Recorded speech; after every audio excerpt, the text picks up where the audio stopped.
CS Chirchir, I'm sure by now you know that the problem with the government in which you serve is not a communication problem. It is a credibility problem. Nobody trusts this government. And even with your best intentions, you have to work to restore the credibility of the government and public trust in the government that you serve in. Number two, if you can see, the reason why there's a trust deficit is not an accident. Your own minutes from KA, as we have been taken through here, have identified the fact that there are many competing interests, and they have to be vendor-driven interests within government. So Kenyans have every right, Honorable Chair, to be suspicious of this deal.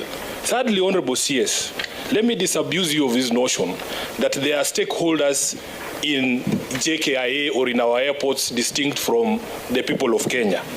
The stakeholders in JKIA are the 55 million of us. You cannot have a small meeting somewhere in a corner, then claim that you have had conversations with stakeholders. Stakeholders in this particular case are the 55 million Kenyans. And the fact that there was a lack of disclosure, and I think the committee will be making a recommendation that we make an amendment to the law on PPP. Immediately somebody arrives at your office, Honorable CS, with a so-called privately initiated proposal.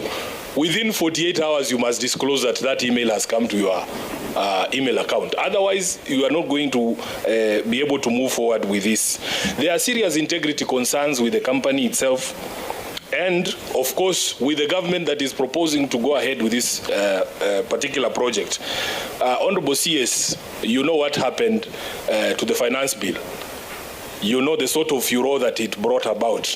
I can compare the objections to the Adani deal to that where we were with the finance bill. At this particular moment in time, even with your best efforts, and I know you are a very, what is the word? Yes, you are somebody who puts in effort.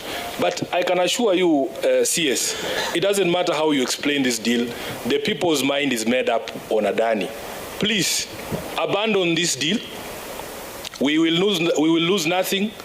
Go back to the position that had been taken by Cabinet, as expressed by the then Transport CS Murkomen when he appeared before the Senate, that we will put out an international expression of interest. Let this process be above board. In the development and upgrade of JKIA, this PIP model is not going to be available for the government of Kenya. Put it out there in the public. Let people apply. Let the process be open. Let everybody see what proposals are coming from where. I do not agree that they are not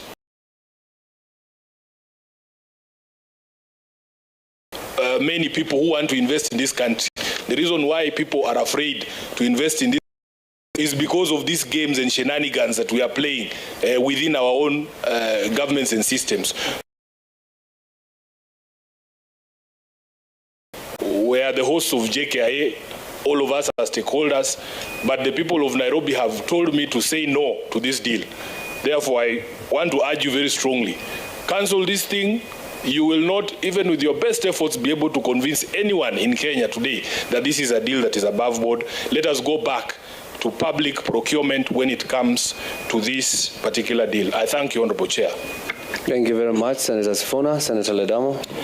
Thank you, Mr. Chairman. My friend, C.S. Davis Chirchir, you should be in the front line rejecting this deal, even if it has some deal makers over a barrel, being forced to do things whether they like it or not. We live in Kenya, and Kenya is a country where people are given incentives to be able to champion certain things which even if they know they are not good. And that's what I mean being over a barrel. We have screwed up our constitution. We have messed up our legislations. We amended the Public Finance Act and made it easy for brokers to be able to come in and lobby for certain projects. This deal stinks. I want to plead with you to abandon it. If you look at the proposed capex investments, it goes in stages, We're a country, we're an industrious nation. I suppose we can definitely raise $99 million to be able to put up a runway. We can be able to raise $624 million to be able to put up a terminal. And if there's any airstrip for $92 million, we can actually be able to do that. I know right now, I've just received a text message from a very good friend, an international deal maker, and he said Adani is pissed off. And his message to me was like, Senator, be careful, Adani is pissed off. We do not want to be held hostage. This is a country that we fight so hard for. This is a country that we expect to leave it for the future generation. And I plead with you, as someone who I know is forthright, if Kenyans don't like it, leave it. Let's leave it. You know, O.J. Simpson, the lawyer in O.J. Simpson trial once said, if the gloves don't fit, you must acquit. So in this case, Kenyans all over have said, we do not give a hoot in hell about this deal. Leave it. Leave it.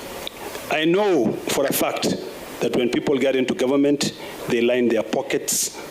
If you consider their wealth this year and next year, you will know that it is because of incentive. That's why their wealth has grown. This is a country that has got all instruments, and it's got all the apparatus to be able to carry out that serious due diligence. The Gen Zs have sent a very strong message. We don't want June 25th to be able to revisit us again. We have to learn, and that is the reason why, even if I'm not a member of this committee, I was in this committee today, because this deal stinks like hell. So I request you to abandon it. Let us go gradually, slowly by slowly. If once we do, analysis, and we look at our hierarchy of needs, we see that what we really require right now is what do you call it? Not an airport, but a runway. I'm pretty sure, even if we cannot afford, and even if we are not magnanimous enough to give money, we can offer an structural bond, and people will gladly invest in it. So, Mr. Chairman, I thank you. Thank you very much, Senator Ledama. Vice Chair. I'm here. I would like to. I'm here. Let's have the Vice Chair. The Vice Chair. The Chair to speak after me. As you go. Yeah, thank you, Chair. It's okay. It's okay. It's okay. It's fine. It's okay. It's okay. Thank you, Chair. Chair, let me say, just like the rest of my colleagues, that the verdict of Kenyans on the Adani deal is that there is no deal and there should be no deal. And we are privileged to be here, Mr. CS, to deliver the message to you according to the wishes of Kenyans. It will be incumbent upon you to either respond in the affirmative or otherwise, but choices have consequences. Thank you. Senator Omtata.